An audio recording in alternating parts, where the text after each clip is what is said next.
I think if you asked everyone, they would know there's a ticking clock somewhere counting down to when we're going to leave this earth.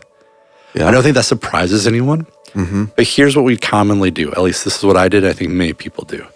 We wrap it up in a box, rewrap the box again, put it in a basement room, close the door, never go in that room.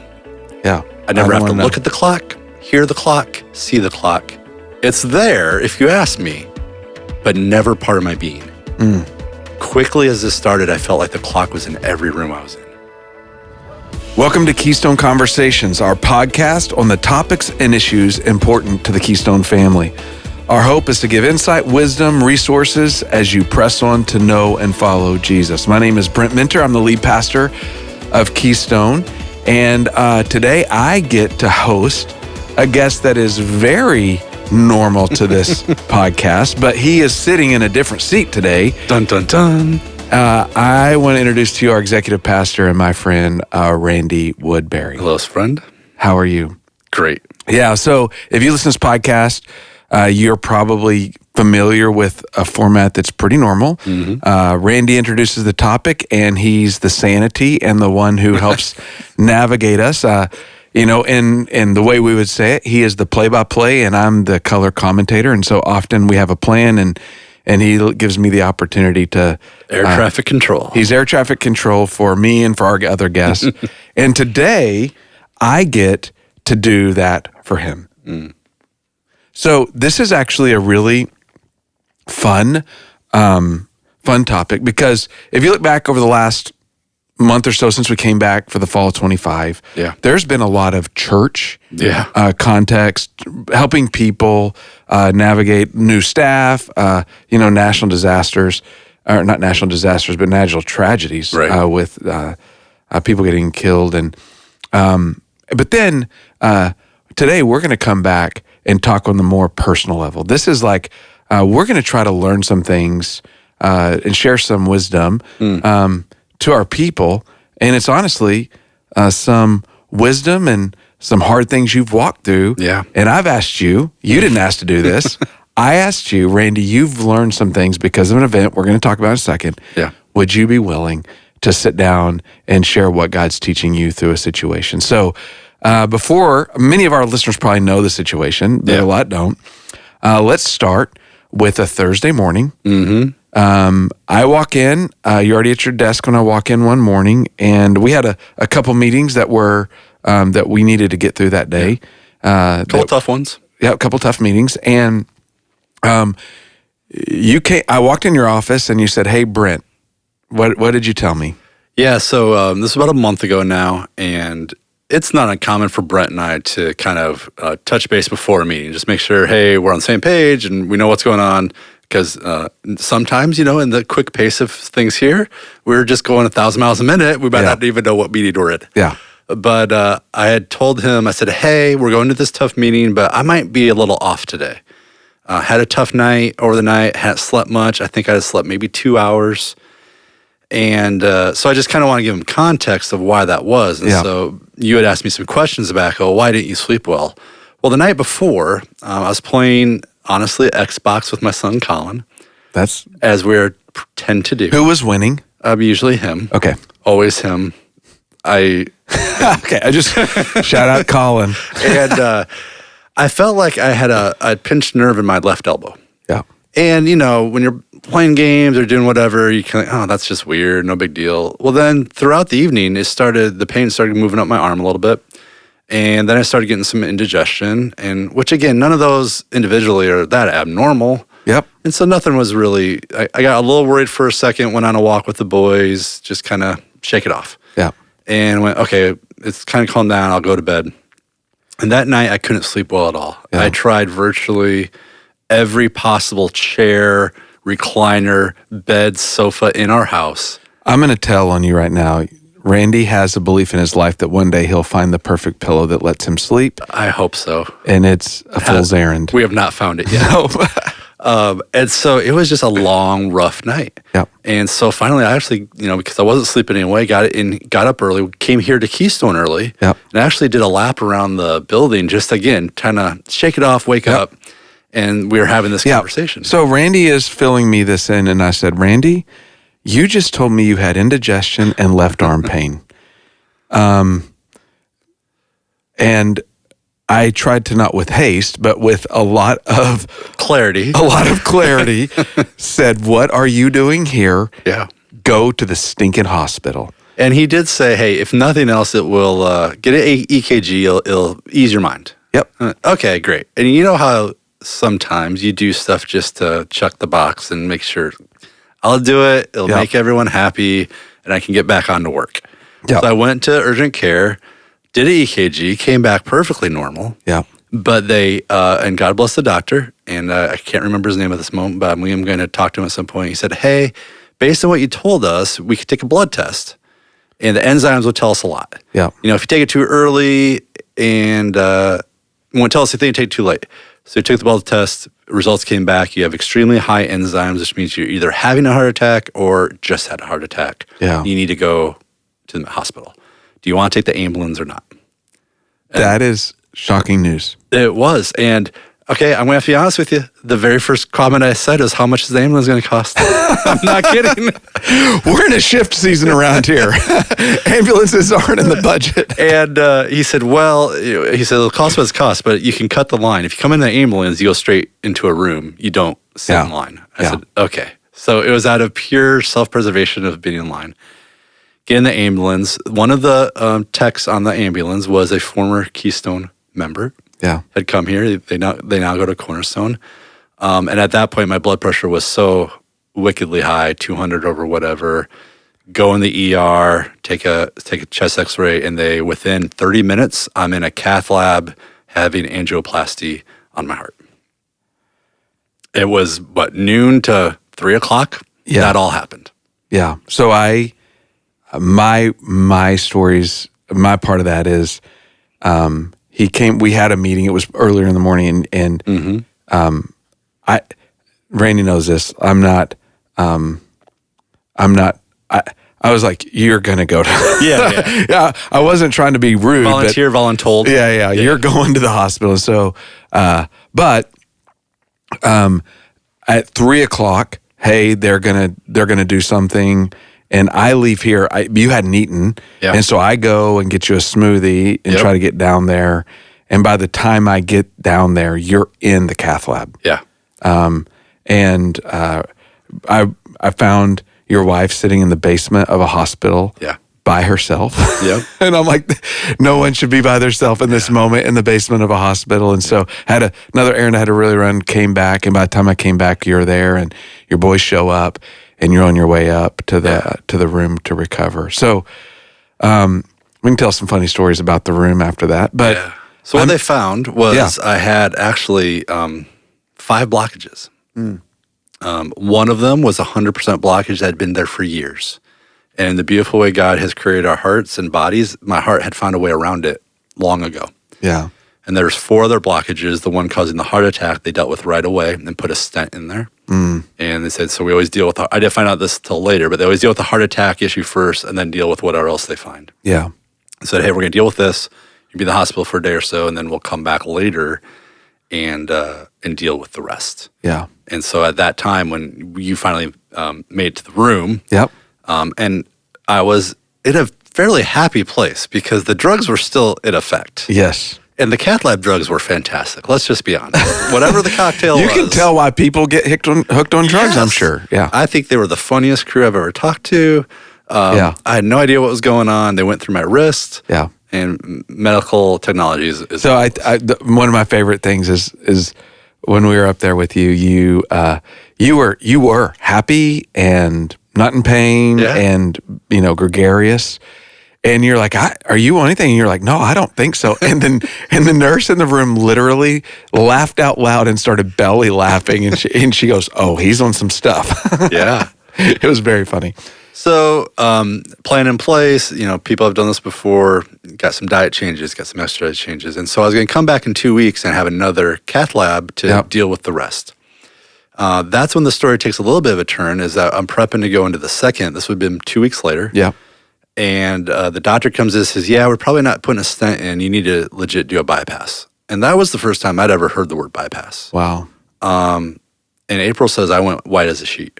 Yeah. And I it shocked me. It floored me because that's a whole, because I remember someone saying, hey, you do stents and balloons and then you do bypasses, then you do transplant. And it's like, oh, okay, I'm just in that level 1. Yeah. Now I'm in level 2. And this is major surgery and everything. And they got all the information that day they needed and decided, that they were going to do at least a double bypass, if not a triple bypass. And that's scheduled for a little over a week from today. And so that kind of changed everything in terms of, I thought I was kind of on my way back.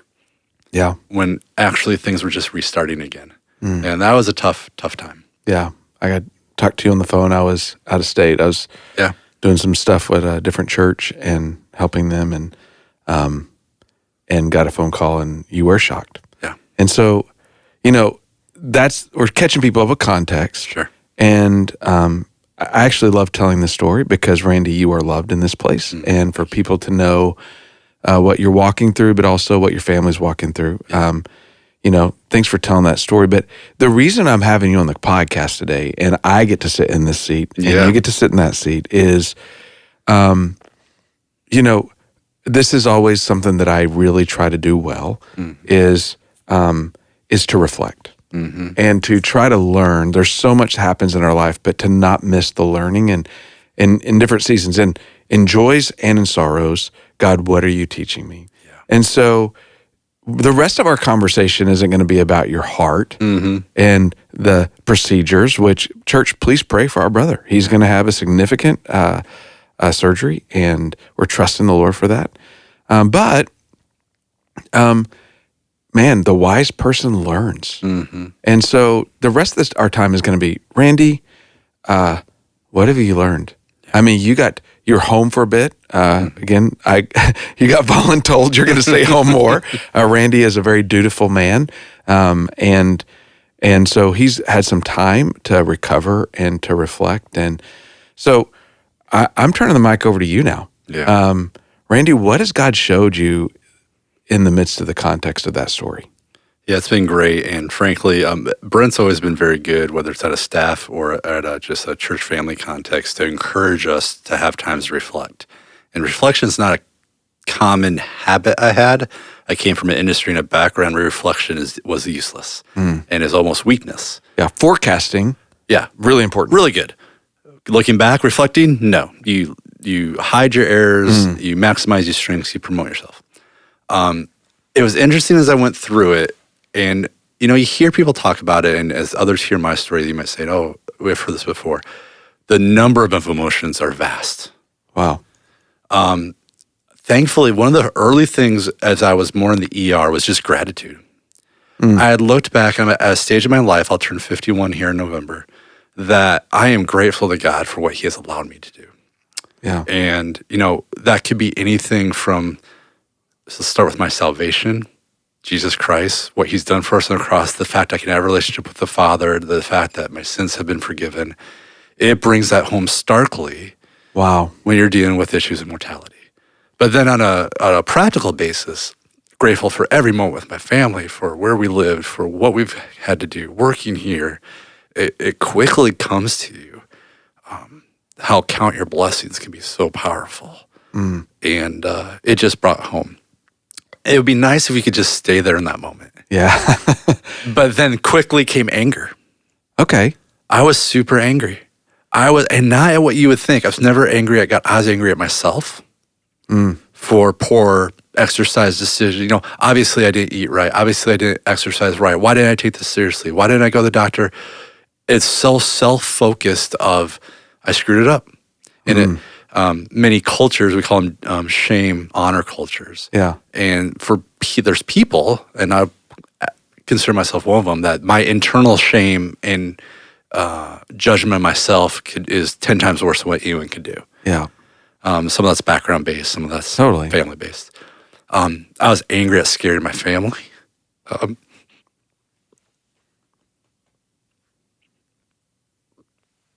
Because of my poor decisions.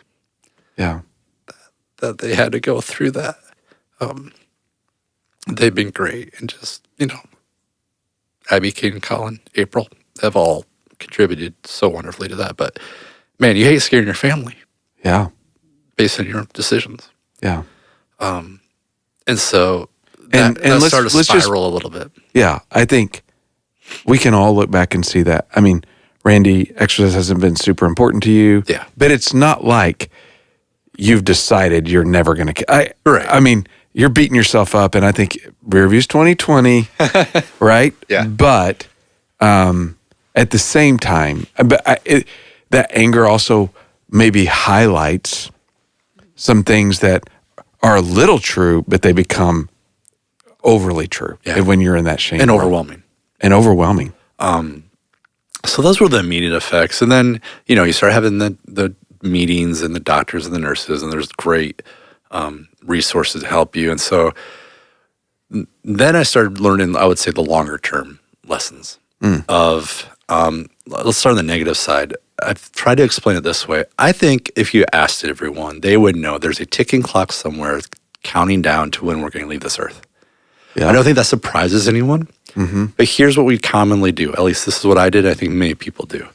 We wrap it up in a box, rewrap the box again, put it in a basement room, close the door, never go in that room. Yeah. I never have to look at the clock, hear the clock, see the clock. It's there if you ask me, but never part of my being. Quickly as this started, I felt like the clock was in every room I was in. Just staring you in the face. Just staring in my face. Yeah. There goes another minute. There goes another hour. What are you doing? Should you do anything? Should you plan? That's overwhelming and scary. It wasn't comfortable. Yeah. It wasn't. Yeah. And so those were the dark days so far. Balancing that has just been an utter grace from God in this concept. And I've been trying to, the two resources I'm starting to lean on, and I'm just early in them, but Randy Alcorn's book, Heaven, has been a great resource. And then Living Life Backwards, I think it's David Gibson, which is an Ecclesiastes study. And here's been the truth that I've been carrying. The day I leave this earth hasn't changed 1 minute from a month ago to today. Wow. God knows exactly when he's going to bring me home. Yeah. I might not have realized it as well. It could still be tomorrow. It could still be 2 decades from now. That date is secure, and it's secure with my Father who wants what's best for me. Yeah. By the way, this is not just your knowledge in this moment, Randy. This is the scripture. It's appointed unto man once to die, and after that face judgment. It's a Hebrews passage. I can't remember but you're right. And just having that realization, I have known, as we've talked about alongside, I've gotten a lot in life out of protecting downside and looking at downside and being pessimistic and asking what if, which isn't great when you talk about mortality in your life. Yeah, fair. But me doing that same process toward what God has for me is actually futile. And back to Ecclesiastes. Yeah. He knows when he's going to take me home. And it has helped that the amount of time I have spent tangibly thinking about what our future home will look like, what heaven looks like. Yeah. From an actual, not necessarily tangible and I can feel it right now, but what does the word say about that? And spend a little time on there. Yeah. And it has been a great help. Yeah. What's crazy is another one of my friends, Troy, had a heart attack. Yeah. And he has a timer on his phone of instead of I think the cardiac event. Yeah. You used to just think, oh, death's down there. He has a timer on his phone. If I'm average in my family, this is when I'll die. And he's not doing that out of fear. He's like, I have very little here. Nothing's promised. And if I got it good, this is what it is. So I'm going to live it in full confidence of God in eternity. Right. Yeah. So that's been encouraging that, and because I had struggled, I haven't done a lot of surgeries. I haven't been under general anesthesia a lot. I know there's not many times in my life where I say, okay, I'm going to close my eyes now, and I hope I wake up. Yeah. Now, some of you are better at that. Every night when we go to bed, we close our eyes and we should be, I hope I wake up. Yeah. You don't think about that often. Yeah. So that's been a richness that's been added to it. But in terms of, verses that have stuck out or principles that the Word of God has teach us, God is our refuge has been huge to me. Yeah. And it was hit home. I was watching a documentary about the recent attacks that are now 2 years ago in Israel on October 7th. And this documentary was about very micro stories.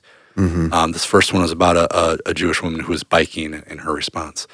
And I'd forgotten in many cultures, it's not just their culture, it's in many cultures, the concept of a bomb shelter is legitimate. You hear red alert, you go to a bomb shelter. And she had went to a bomb shelter, and in there is someone who was biking, a family, a couple who was at a music festival. That was a legit refuge from deadly bombs. Yeah. And so I'm sitting here struggling with how do I respond to heart disease, and my effect physically. And God is my bomb shelter from the things we face in a sin-cursed world. Yeah. And it was one of those instances where the verse goes from understanding it intellectually to understanding it emotionally deep in my heart. Yeah. And that's rare for me. Yeah.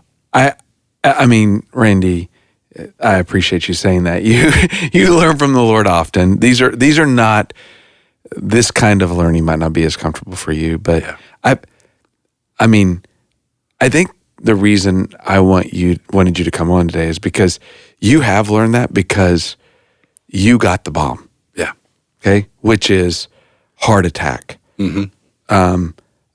I've not heard a doctor say you were close to death, but all of us know what that would have meant 50 years ago. Yeah. Right? Well, and because the one that triggered, the blockage that triggered my heart attack allowed every one of them to find the other ones, 2 of my remaining blockages are in my widowmaker. Oh, wow. One was 70% blocked, one is 90, so that's why they have to do the bypass. Wow. If that heart attack doesn't happen, the other one might, and that would have been a matter of minutes before tragic. Yeah. So you got to hear the warning and the fear of the bomb. Mm-hmm. And I think all of us walk around going, man, we've all had this experience of like, why did it take the big thing to make me wake up? Why did I have to wait till my spouse was in despair before I realized how much of a jerk or unaware I was of how my effect to my family? Why did I have to wait till I was out of money to find out I was an idolater of material items? And you've had that opportunity. And I think, what would you say, hey, this isn't about a heart attack now. Right. This is about learning how to trust, learning refuge. How would you encourage someone, those things about heaven, the things like to keep sensitive so that we don't have to have an alarm go off for us to wake up of how near God is to us? Great question. I would say first is what you actually started with, why you wanted to do this. Yeah. And that's the word reflection. I do think in today's society, the opportunity to reflect is scarce. But when we do reflect, it's always profitable. Yeah. I think back to the recent meetings and just conversations we had regarding shift. Yeah. And we've asked people, what's been their highlight. Listening to other people, having space, could have been 5 minutes, could be 5 hours, to listen to people's stories of how God's working on them. That's when they realize things that you might miss, except for the bomb. Totally. And so space for reflection. The other one is just be honest in your weaknesses. Okay. Second. Hold on, big guy. Let's not get ahead of ourselves. That is not, we're two males sitting here. Yeah. I don't want to be seen weak leading this church. I don't want my family to think I'm a weak father or husband. I don't want, my friends to think I'm weak. So that's not our nature. It's not our nature. So tell us, go next, because I'm pretty sure I know where verse you're going to. It was brought to me, 2 Corinthians 12:19. My grace is sufficient for you, for my power is perfected in weakness. And what struck me about the verse is by admitting your weakness before God, you're allowing him to perfect his power. Come on. It's how God has asked us to enter into his beautiful plan, saying, let me be there to lift you up. Let me be there to give you courage in fear, faith when you have doubt, strength when you just can't move on.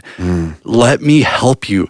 And it's not only it's power perfected and grace is sufficient. I will be there. Yeah. And reading that, and it was during a vision time we had where we had some space to what? Reflect. Yeah. That it just helps us boast about what Christ has done for us. And so my hope is, again, it's hard for me to talk about myself. It's hard for me to talk about health. But if I can help us, help our family, help my family, help the church family turn to God in our weaknesses and reflect, then all praise be to Him. Yeah.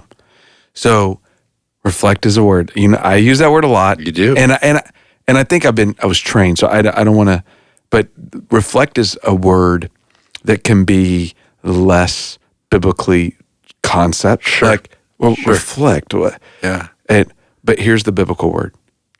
The Hebrew, which is where it's mostly, zakar, which is remember. Remember. Look back and remember what God's done. Remember how He's provided. And these are moments, and you've certainly done that well, Randy. I see you walking with God in this. And in a way, don't waste a tragedy. Don't waste a difficulty. Like, lean into God, learn to trust Him. But I think, Keystone, this is where I'd encourage you. You might not have a heart attack, but you might have had a hard day. And you might be in a tough situation with your kid, whether they're an adult kid or a young kid, or you're in a season where you and your spouse are not on the same page. You love each other, but you don't know how to get on the same page. Right. I think pause. Like, don't keep pressing forward to go into the, into the heart of that thing.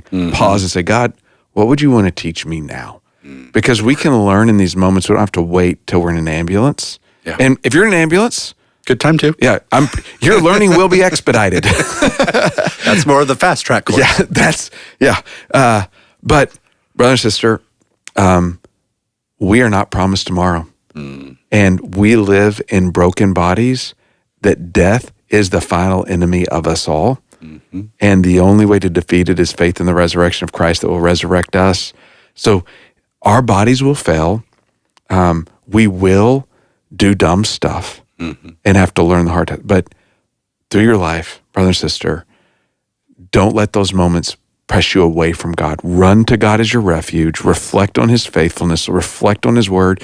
And if you can't do it, get around another saint. Amen. Another brother and sister who can help you when you can't find truth yourself. Randy, you know how thankful I am that God in His grace has provided the modern medicine that needed to get you out of the situation you're in. And so we're praying for you as a church family, and thanks for helping be a sage through what you're learning. And God, we love you. Thank you so much for being a part of our conversation today. If you'd like to know more about Keystone in general, hear sermons, or listen to more conversations, please visit keystonelife.com. Until next time, keep the conversation going.